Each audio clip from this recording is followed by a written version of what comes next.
Oh, hey, don't mind me. Just reading another cease and desist letter from Nintendo.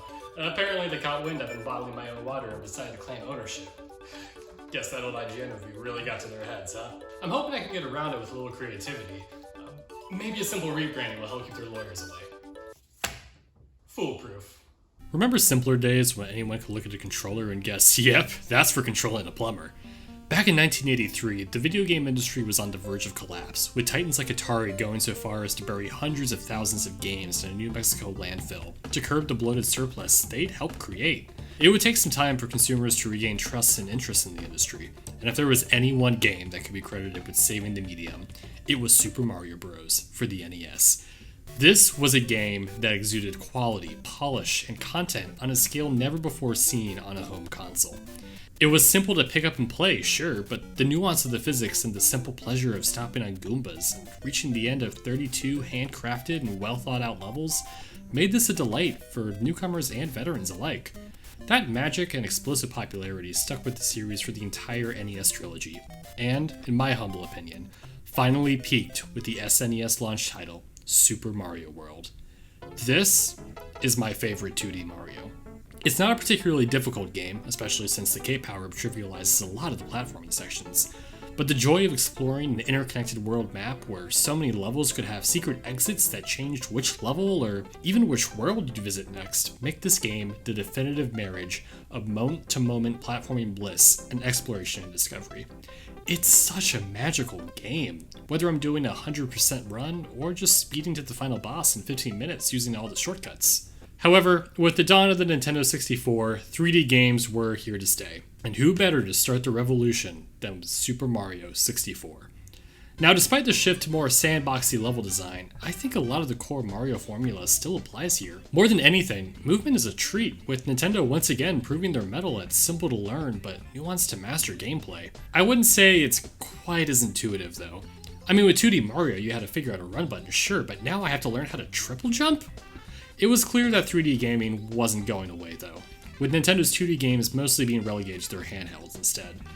We got 2 original Mario games on the Game Boy, with the second being a legitimately great platformer, but after 1992, handheld Mario games were just ports of older classics. Until 2006, when Nintendo dropped a bombshell announcement. For the first time in 14 years, they'd be releasing an all-new side-scrolling Mario adventure for the Nintendo DS titled New Super Mario Bros. Now, remove from your head any preconceived notions of the new Super Mario games. We've collectively been through the era where Nintendo just kept pumping these games out with little to distinguish one entry from another. Just as there was once an era where Guitar Hero was legitimately exciting before Activision ran it into the ground, so too did the idea of a new side-scrolling Mario game captivate everyone. I remember. I was there the day it came out to pick up my pre-order, and I played that game to death.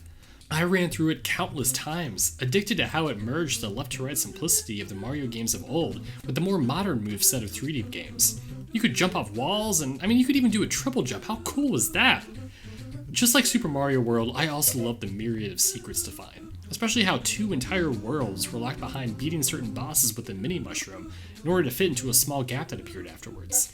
It's not a game I'm itching to go back to much these days, but at the time, as someone who had only played so many other games in the genre, New Super Mario Bros? It just might have been my favorite 2D platformer. What happened from there? New Super Mario Bros. Went on to sell 30 million copies, making it the best-selling DS game and one of the best-selling video games of all time. Nintendo had unwittingly tapped into a potential goldmine with a game that was simple enough for dumb kids like me to pick up and play, and was nostalgic enough to pull in anyone who had grown up with the Mario game in the 80s and 90s. And if there's anything the video game industry was learning how to do around this time, it was how to milk a franchise. A sequel was inevitable, and in 2009, sure enough, New Super Mario Bros. Wii was released. Whereas the DS game was the return of side-scrolling Mario in general, this was the return of 2D Mario to home consoles, and brought with it a pretty fundamental shakeup: 4-player co-op.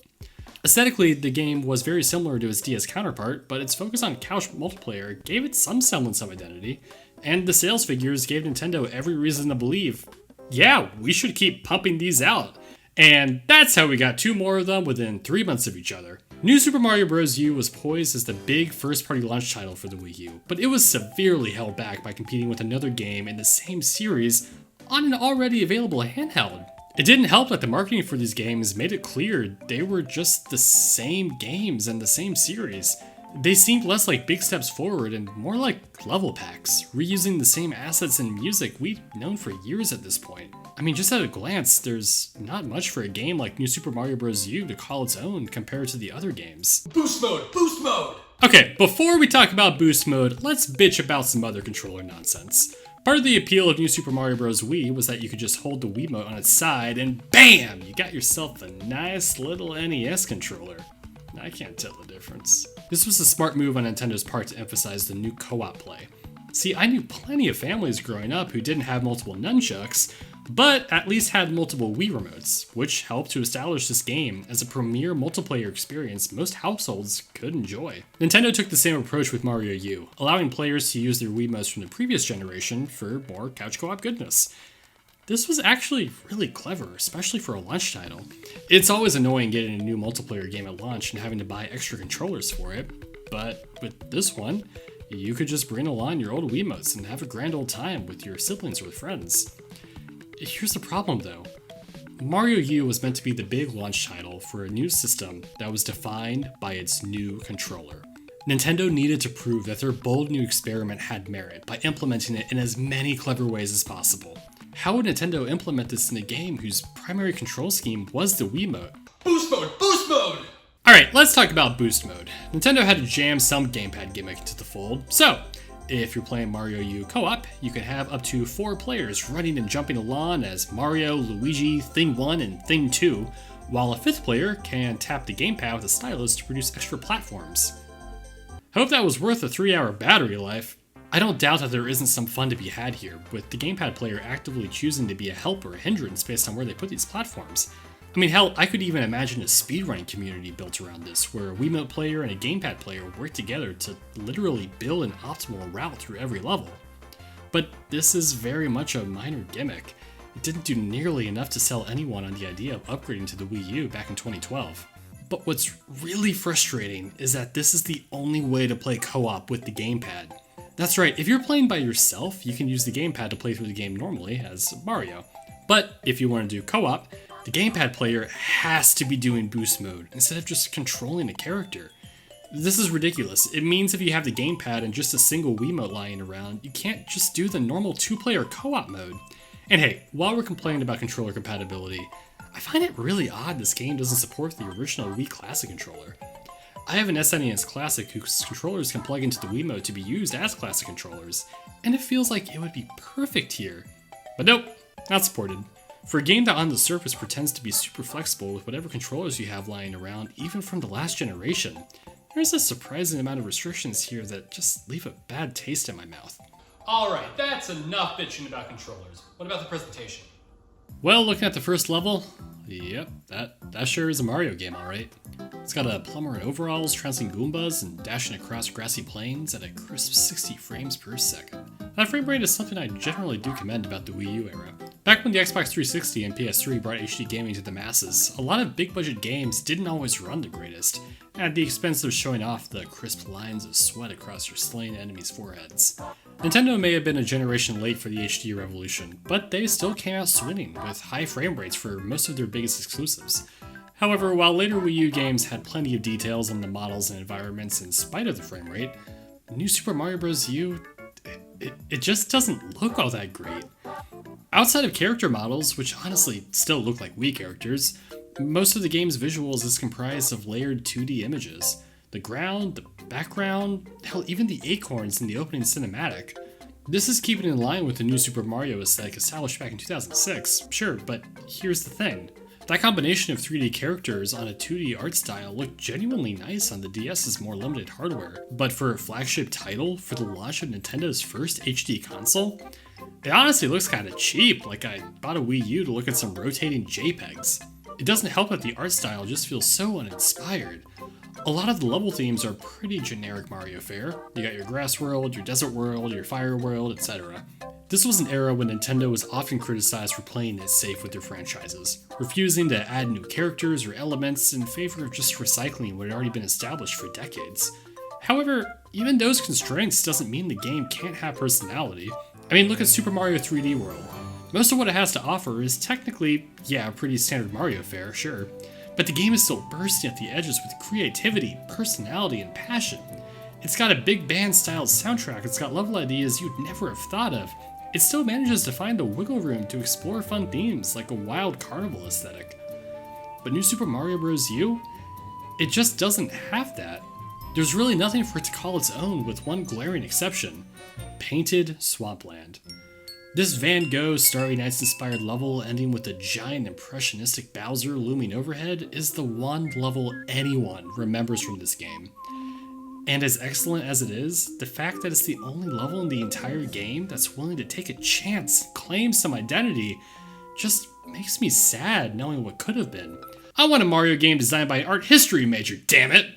Now, that's not to say the presentation is entirely devoid of charm. There are some cute elements, like little cutscenes showing Peach's castle getting progressively worse and worse off until it's finally swallowed by a swirling miasma of darkness. And the soundtrack, while sounding like every other New Super Mario Bros. Game, partially due to how much of it is reused from older games, it's at least somewhat dynamic, with minor changes if you're writing a Yoshi or something. But regardless of all of that, just to cap things off, here's what the credits sequence looks like. Pleasant, sure, but bland, uninspired, and cheap feeling. That's kind of the game in a nutshell. Alright, enough bitching about the presentation. What about the game itself? Well, this is definitely another Mario game. You're jumping through levels to get to the flagpole, entering your way closer and closer to a final confrontation with Bowser. Along the way, you'll be picking up a variety of power-ups, including the new Flying Squirrel suit, because if Mario has one thing in common with Minor League Baseball, it's the flying squirrels. This is yet another flight-based power-up in the vein of Mario 3's Tanuki suit or Super Mario World's cape, so it's not much to write home about. Otherwise, you have some returning favorites like the Fire and Ice Flowers, but nothing that really shakes things up. The levels themselves? Yeah, they're fine enough. Mario level designers are some of the best in the business, and I have to give them credit. Each level in Mario U does a great job of honing in on a specific mechanic, introducing it in a relatively simple way, and slowly ramping up the difficulty as you progress throughout the level. These are competent enough designs to have fun with in the moment, but within 5 minutes, you're going to forget about these levels. There's nothing here that makes me go, damn, never seen that before! Again, Mario 3D World had plenty of such levels despite being a relatively bog-standard looking Mario game aesthetically, but Mario U's levels just kind of flash and vanish in the crevices of my skull. Beyond your standard platforming challenges, there's a handful of castles and fortresses ending with boss fights. Mario U brings back Boom Boom and the Koopalings like it's Mario 3 all over again, and these fights are about as uninteresting now as they were back then. At least they're over quick. The handful of other fights in the game honestly just kind of drag out. I kind of dread the Bowser Jr. fights, especially the underwater one where you have to trick his torpedoes into hitting the submarine. Underwater Mario levels already aren't my favorite just because of the slower pace, and throwing a boss fight into one of them with so much waiting for the torpedoes to spawn, it's just not my cup of tea. These levels are interconnected across a giant world map, nearly all of which is visible from the start. The marketing celebrated this as a big deal, despite being present in games as old as Super Mario World, but it is a nice touch. There's a handful of mini puzzles while traversing that require you to dodge enemies or flip some switches. These definitely help add a little bit of flavor, but the map itself is still very artificial feeling. There are clear visual divides between every world, and they're all just kinda awkwardly stitched together without any sense of cohesion, unlike how Super Mario World's map looks when you scroll across it. However, this map does open room for branching paths and secret exits. You'll often have the choice between 2 different levels or even 2 different worlds, and if you're careful enough while exploring some levels, you might find shortcuts to skip over large portions of the game. I got really lucky in a Boo Mansion around the halfway point and found a secret exit that let me skip nearly 2 worlds worth of levels. I love stuff like this, not necessarily because it got me to the end quicker, but because there's a palpable sense of discovery and reward when you find stuff like this. Unfortunately, a handful of cool secret exits isn't enough to ignite my interest in this game. I played through Mario U twice for this video, and each time I went to pick up the controller, I found myself more and more disengaged. Mario U is a perfectly serviceable platformer. It's really hard to pinpoint anything bad about the game. Sure, I have my gripes about which controllers you can use and when, and I don't really care for most of the bosses, but otherwise Mario U is a competent game with solid level design. It's just such a bland outing that it's hard not to feel a little anxiety creeping in, thinking about all the other games I could be playing. I kind of wonder how much of that comes with age, experience, and a larger library of games. I was less than 10 years old when the original New Super Mario Bros. Came out, and it's not like that game at its core is that much better or worse than Mario U, but at the time, I didn't have much else like it. That was the first original 2D Mario game in 14 years, and it came out at a time when its art style, music, presentation, and new power-ups were all fresh. Even compared to the one or two Mario ports I owned on the Game Boy growing up, this game still stood out for having 3D graphics on a handheld at a time when that was still novel to me. But nowadays, playing Mario U just makes me think of all the other games I could be playing instead. Like most gamers with disposable income, I've committed the cardinal sin of buying more games than I'll ever actually play.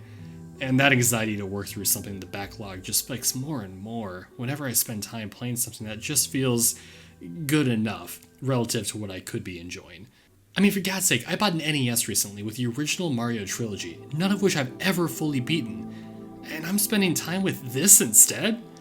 And that's what Mario U is to me. It's good enough, it's inoffensive, it's competent. It's something that if I had grown up with as a kid with little else to play, I'm sure I'd have found plenty to enjoy in, just like I did with the original back in 2006. But nowadays, even restricting myself down to the same console and genre, knowing I could be playing modern classics like Donkey Kong Country, Tropical Freeze, or Yoshi's Woolly World, just makes me second guess my time anytime I played this game. Mario U is one of the most games of all time, lacking any identity to really differentiate itself from the abstract notion of a video game. There's plenty to like, but very little to love, so I'm doubtful I'll ever pick this one up again. Alright, enough bitching about the game itself. What about the DLC? Say what you will about the worst of Nintendo's marketing throughout the Wii U era, Woshi! It's a double Yoshi explosion! but its peaks were some of the most creative in the company's history, and a few stunts stick out quite like the Year of Luigi. Celebrating the character's 30th anniversary in the original Mario Bros. Arcade game, Nintendo decided to give 2013 to Luigi, with new games, merchandise, and even Luigi riding the Chicago subway. I can't make this up.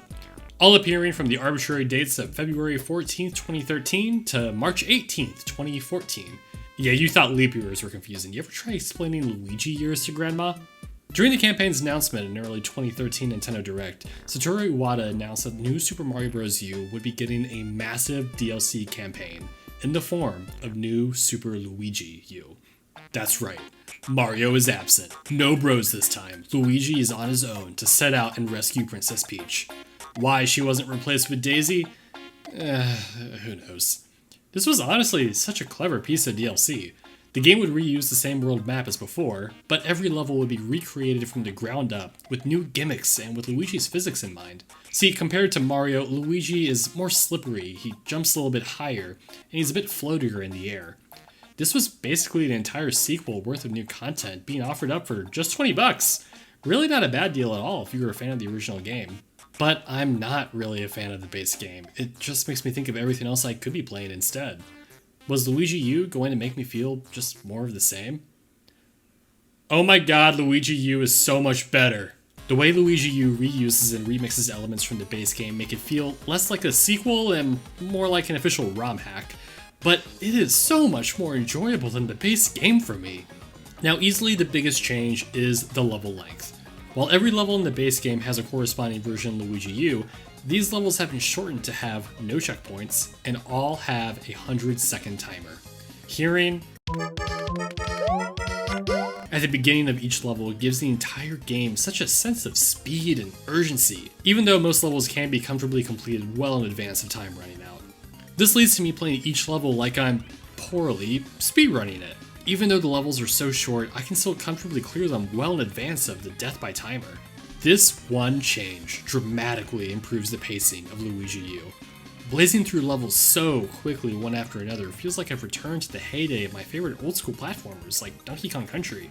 That game is short as hell if you know what you're doing, but it has enough challenge and such a good sense of momentum and pacing that it is always a treat to go back and barrel blast your way through.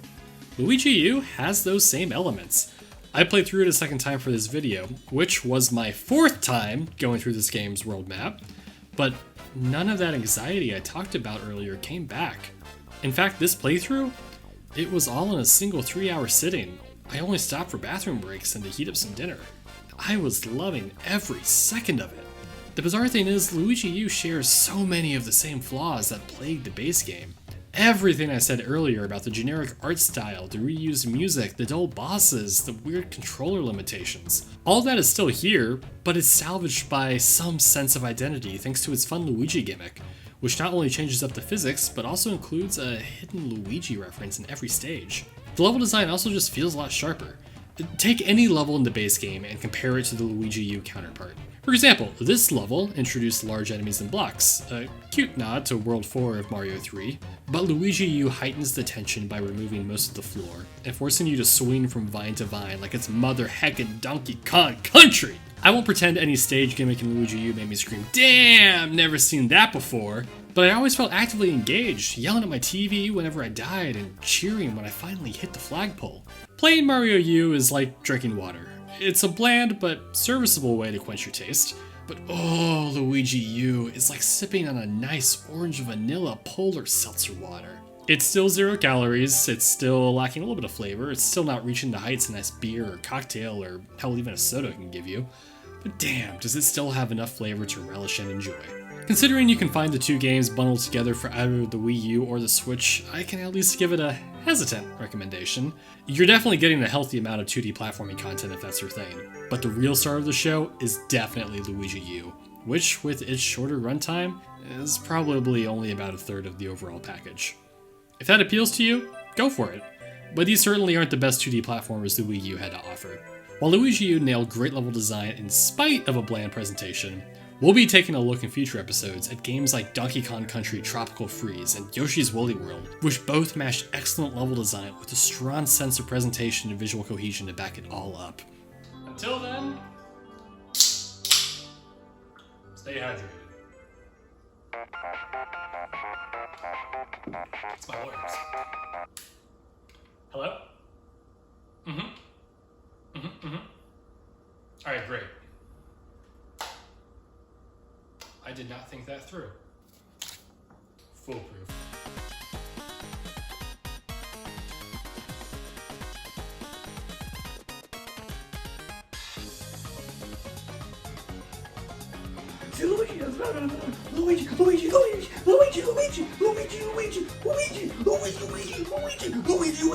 Luigi, down your ears, damn it! Luigi!